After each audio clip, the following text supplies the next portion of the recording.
ஐயோ இந்த கடைசி வரைக்கும் இருக்குங்க. அங்கே பாருங்க, அந்த கடைசி வரைக்கும் இருக்கு.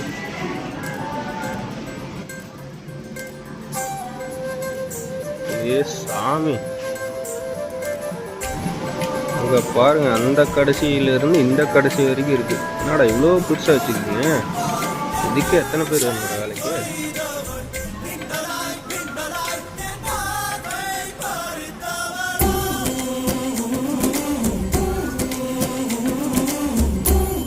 எல்லாரும் எல்லாமே இருக்கும் போலங்க. எல்லாரும் எதுவும் இல்லாத ஐட்டமே கிடையாது.